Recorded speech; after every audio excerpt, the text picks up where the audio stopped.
Hello everyone, कैसे हैं आप लोग। और अभी एग्ज़ाम को 15 दिन बचे हैं। और आशा करता हूँ आप लोगों की स्टडी जो काफ़ी अच्छी चली होगी। और आने वाले एग्ज़ाम में इस बार जो टैट है उसको आप क्लियर करोगे। तो आज हम डिस्कस करेंगे वो है पर्सनालिटी। तो जो पर्सनालिटी टॉपिक है वो काफ़ी ज़्यादा इम्पोर्टेंट टॉपिक है। तो जितने भी क्वेश्चंस हैं इसके अंदर आते हैं और उसको हम देखेंगे, तो उसका थोड़ा ओवरव्यू देंगे आपको। और साथ में आप अगर आपने 10 ईयर लिया होगा तो उसमें भी आप देख रहे होंगे कि पर्सनालिटी से भी क्वेश्चन बन रहे हैं। तो पर्सनालिटी की अगर बात करें तो सबसे पहले जो पर्सनालिटी वर्ड है वो क्या है, वो ग्रीक वर्ड पर्सोना से लिया गया। ठीक है, पर्सनालिटी ग्रीक वर्ड पर्सोना से लिया, और जो पर्सोना है उसका मीनिंग है मास्क ऑफ ड्रेसअप, मखौटा भी कह सकते हैं आप इसे हिंदी में। तो ये था पर्सनैलिटी। तो कौन सी लैंग्वेज से ली गया, ग्रीक लैंग्वेज से ली गया। और अभी हम बात करेंगे इसके एस्पेक्ट्स की बात। तो अगर हम पर्सनैलिटी की बात करें तो जो पर्सनैलिटी होती है हमारी क्या होती है, एक होती है इंटरनल और एक होती है एक्सटर्नल। ठीक है, जैसे कि हम सोसाइटी में बोलते हैं कि उस बंदे की, किसी पर्सन की पर्सनैलिटी कैसी है। ठीक है, तो आपने एग्जांपल लेके चलना है खुद को इमेजिन करके। ठीक है, कि मेरी पर्सनैलिटी कैसी है, मेरी इनर पर्सनैलिटी क्या है, मेरी एक्सटर्नल पर्सनैलिटी क्या है। ठीक है, तो जब हम पर्सनैलिटी की बात करते हैं तो सबसे पहले हमारे माइंड में आते हैं 3 एस्पेक्ट्स। ठीक है, जो स्टडी हुई है तो सबसे पहले उन्होंने पर्सनैलिटी को 3 एस्पेक्ट्स में बांटा। ठीक है, कि पर्सनैलिटी का नेचर कैसा होता है, हर एक पर्सन में कैसी कैसी पर्सनैलिटी होती है और वो कैसे कैसे शो करता है। तो जो 3 पर्सनैलिटी के एस्पेक्ट्स है वो है इड, ईगो और सुपर ईगो। आपने ये ऑलरेडी पढ़ रखा होगा। जो इड होता है वो हमें क्या देता है, प्लेजर देता है, खुशी देती है। ठीक है, और जो ईगो होता है वो क्या होता है, रियलिटी बेस्ड होता है, जो सच्चाई होती है। और जो सुपर ईगो होता है वो होता है मोरालिटी, नैतिकता। ठीक है, तो अगर हम इसको थोड़ा सा एग्जाम्पल के साथ समझे तो जैसे कि अभी डेली लाइफ में आजकल जो ट्रेंडिंग फूड चल रहा है वो कौन सा है, जंक फूड चल रहा है। तो मोस्ट ऑफ पीपल को जंक फूड काफ़ी पसंद है। और अगर इसी का एग्जांपल ले तो जैसे कि हम कभी बाहर जाते हैं तो हमें कहीं जंक फूड का स्टॉल दिख जाता है तो हमारे उसको खाने की इच्छा जागती है। ठीक है, और हम क्या करते हैं फिर, कुछ लोग होते हैं उसको खा भी लेते हैं कि हाँ चलो यार आज एक मोमो की प्लेट खाई जाए, आज चाउमीन खाया जाए। ठीक है, तो वो क्या है, जब आप उसको खा लोगे तो वो आपको क्या मिलेगा, उससे प्लेजर मिलेगा। अपने प्लेजर के लिए आपने क्या किया, वो जंक फूड खाया। ठीक है, दूसरा है ईगो।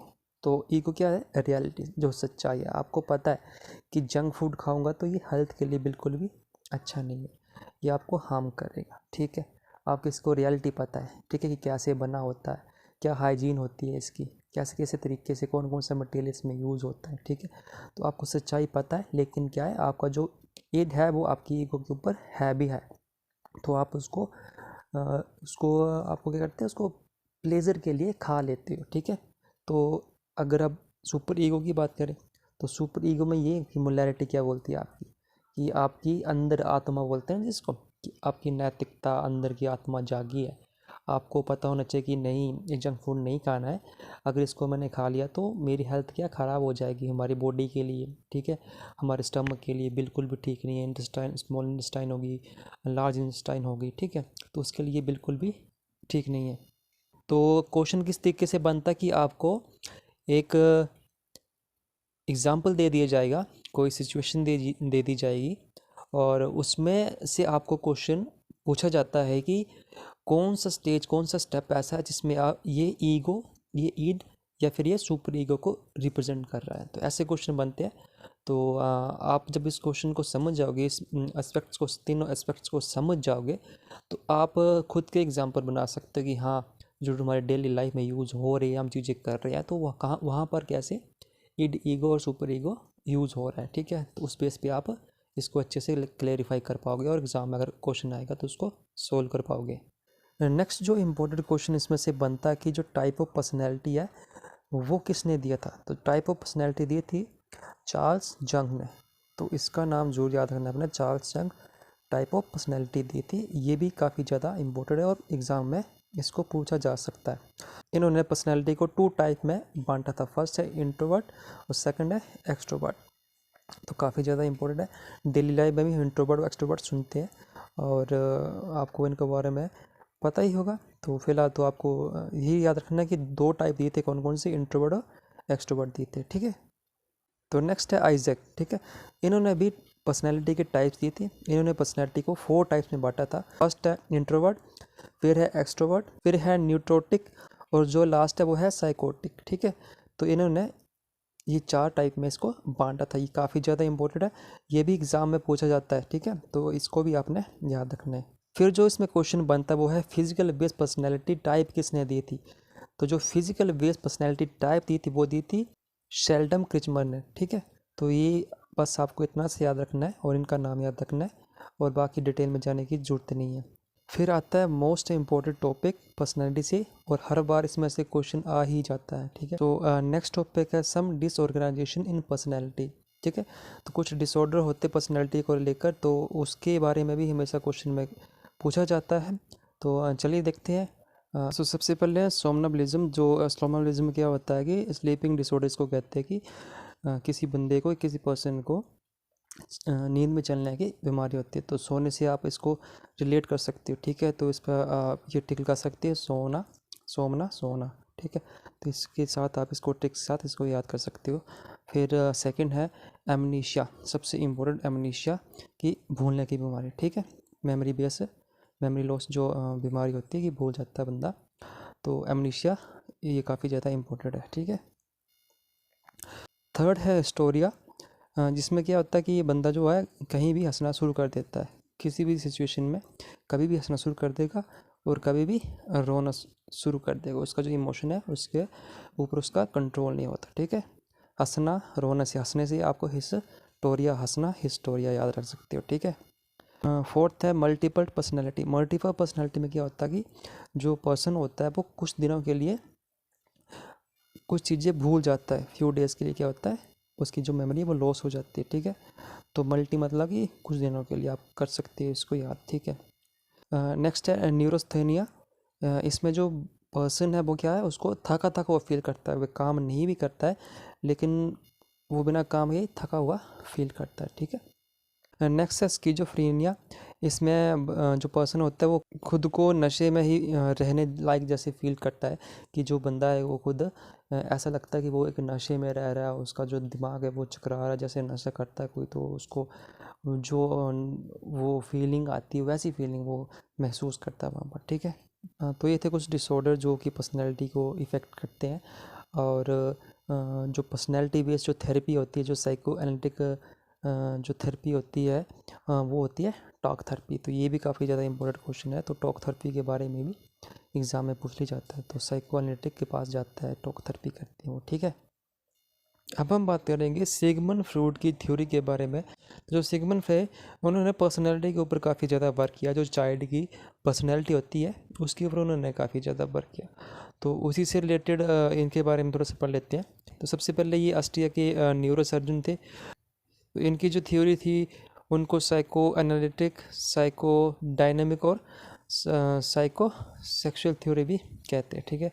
तो इन्होंने कहा था जो हमारा मन होता है वो एक बर्फ़ का टुकड़ा होता है जो कि समुंदर के अंदर 75% डूबा होता है और 25% बाहर होता है, ठीक है। तो ये लाइन थोड़ी सी इंपॉर्टेंट नहीं है, बट याद रखना कि 25% ऊपर होता है और 75% पानी के अंदर होता है। तो ये लाइन काफ़ी इंपॉर्टेंट लाइन है, ठीक है। तो जो पर्सनैलिटी के लिए रिस्पॉन्सिबल होता है वो हमारा माइंड का कौन सा हिस्सा होता है, ठीक है। तो अनकॉन्शियस माइंड बोलते हैं ना जिसको, अनकॉन्शियस माइंड जो होता है वो पर्सनैलिटी के लिए रिस्पॉन्सिबल होता है, ठीक है। तो ये भी एग्जाम में पूछा जा सकता है, ठीक है। सो स्ट्रक्चर पर्सनैलिटी, ठीक है। स्ट्रक्चर पर्सनैलिटी पहले हमने बात कर रखी थी, ईगो और सुपर ईगो के बारे में हमने पहले बात कर रखी है।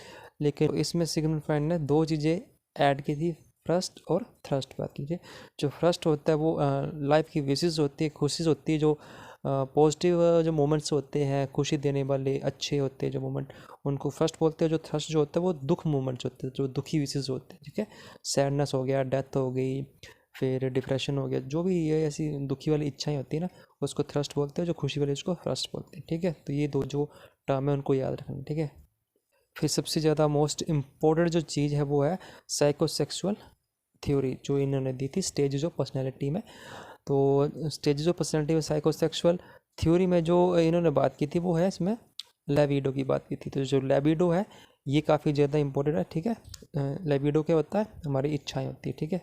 टोटल कितने स्टेजेस दिए उन्होंने, 5, ठीक है। टोटल 5 स्टेज है, जिसमें से फर्स्ट है ओरल स्टेज, ठीक है। थर्ड है एनल स्टेज, थर्ड है फैलिक, फोर्थ है लेटेंसी, और लास्ट है जेनेटल, ठीक है। तो ये जो 5 स्टेजेस है काफ़ी ज़्यादा इंपॉर्टेंट है। तो जो ओरल स्टेज होती है उसमें बच्चा क्या करता है कि चीज़ों को मुंह में डाल देता है, ठीक है। जितनी भी चीज़ें होती है ना, तो वो सभी चीज़ों को डायरेक्ट मुंह में डाल देता है। तो जो एज है वो है 0 से 18 महीने की, ठीक है। तो इसमें क्या करता है कि पीने के लिए, खाने के लिए, जैसे हंगर होते हैं, भूख लगती है उसको, तो उसने कहीं से लर्न तो किया नहीं है, ठीक है। तो उसको वैसे वो नेचर ही उसका ऐसा है कि जो भी चीज़ उसको दी जाएगी वो उसको डायरेक्ट मुंह में डाल लेगा, ठीक है। तो आपने बच्चों को भी देखा होगा कि जब ऐसे छोटे बच्चे होते हैं तो कुछ भी उसको देते हैं तो मुंह में डाल लेते हैं वो, ठीक है। तो ये था ओरल स्टेज, और सेकंड है अनल स्टेज, ठीक है। तो अनल स्टेज में जो बच्चा होता है वो 3 से 4 साल का होता है, ठीक है। तो इसमें क्या होती है, उसको टॉयलेट ट्रेनिंग दी जाती है। तो नेक्स्ट है फैलिक। तो फैलिक की जो एज है वो है 4 से 5 ईयर के बीच में, ठीक है। काफ़ी ज़्यादा इंपॉर्टेंट है, ठीक है, क्योंकि इसी के अंदर 2 टर्म्स आती जो एग्जामिनर पूछता है, ठीक है। तो फर्स्ट टर्म जो है वो है एडिपस, और सेकंड है इलेक्ट्रा। तो जो एडिपस होता है वो बॉय से रिलेटेड होते हैं, जो इलेक्ट्रा होता है वो है गर्ल से रिलेटेड, ठीक है। तो बच्चे जो होते हैं वो जब 4 से 5 साल के बीच में होते हैं, तो जो लड़के होते हैं ना वो अपनी मदर की तरफ ज़्यादा अट्रैक्टिव होते हैं, और जो लड़कियां होती हैं वो अपने फादर की तरफ ज़्यादा अट्रैक्टिव होते हैं, ठीक है। तो ये जो 2 टर्म है इनको अपने ध्यान से देखना, उसको पढ़ना है, और एग्ज़ाम में ये पूछे जाते हैं, काफ़ी ज़्यादा इंपॉर्टेंट टर्म्स है, ठीक है। और साथ में इसका जो फैलिक है वो भी याद रखना। फिर है लेटेंसी। लेटेंसी स्टेज में जो बच्चे की एज है वो 5 से 7 साल है। एज ग्रुप कम ही पूछता है, लेकिन जो उसका वर्क है, जो क्या उस स्टेज पे बच्चे की जो एक्टिविटी होती है वो क्या करता है, उसको ज़्यादा पूछती हैं, ठीक है। तो इस स्टेज पे क्या करता है बच्चा, नए नए फ्रेंड्स बनाने लगता है, ठीक है। फ्रेंड के साथ खेलने लगता है, बाहर की दुनिया के साथ मिलने लगता है, ठीक है। नए नए फ्रेंड्स बनाता है। तो जो लास्ट स्टेज है जेनिटल स्टेज, जो है उसकी जो एज है वो है 7 to 12 ईयर। इसमें क्या करता है बच्चा, अट्रैक्ट होता है टूवर्ड्स ऑपोजिट सेक्स, ठीक है। वो पहचान लेता है कि ये लड़का है, ये लड़की है, मतलब जेंडर को पहचानना वो शुरू कर देता है, उसको समझ आ जाता है, ठीक है। इस स्टेज में क्या होता है, बच्चा अवेयर हो जाता है कि कौन सा लड़का है और कौन सी लड़की है, ठीक। सो ये था पर्सनैलिटी का थोड़ा सा बेसिक और स्टार्टिंग कॉन्सेप्ट। और अभी हम नेक्स्ट वीडियो में पढ़ेंगे कि जो पर्सनैलिटी होती है उसको कैसे मेज़र करते हैं, और कौन कौन से तरीके जिससे हम उसको मेज़र कर सकते हैं। तो फिलहाल आप इसको पढ़िए, इसके नोट्स बनाइए। और देखो जो टैट होता है ना, इसमें किसी के साथ कंपटीशन नहीं होता, आपका कंपटीशन खुद के साथ होता है। तो जितना ज़्यादा हो सके आप अपने फ्रेंड्स के साथ डिस्कस करो, डिस्कस से आपका ये होता है कि डाउट्स क्लियर होते हैं, ठीक है। तो जितना ज़्यादा हो सके आप दोस्तों के साथ शेयर करें, वो पर्सनैलिटी के ऊपर टॉपिक छेड़े, उस दूसरों के साथ शेयर करें, और पर्सनैलिटी का टॉपिक उठाएं और उसको साथ में डिस्कस करें। अभी आपने ये वीडियो देख ली, आपको थोड़ा सा आइडिया हो गया पर्सनैलिटी का। अब क्या करना है, दोस्तों को वीडियो शेयर करो, बोलो कि इसको देखो, फिर क्या करेंगे, आप दोनों डिस्कस करोगे साथ में, ठीक है। तो जैसे कि मैंने इड, ईगो, सुपर ईगो का बताया, उसका कॉन्सेप्ट, तो फिर आपने क्या करना है, उसके ऊपर क्वेश्चनिंग करनी है, ठीक है। आप बोलोगे कि मेरे को बताओ, मेरे को क्वेश्चन दो, फिर मैं उसमें बताऊंगा कि कैसे कैसे उसमें कौन सा इड है, कौन सा ईगो है, कौन सा सुपर ईगो है, ठीक है। तो कंपटीशन किसके साथ, आपका खुद के साथ है, ठीक है।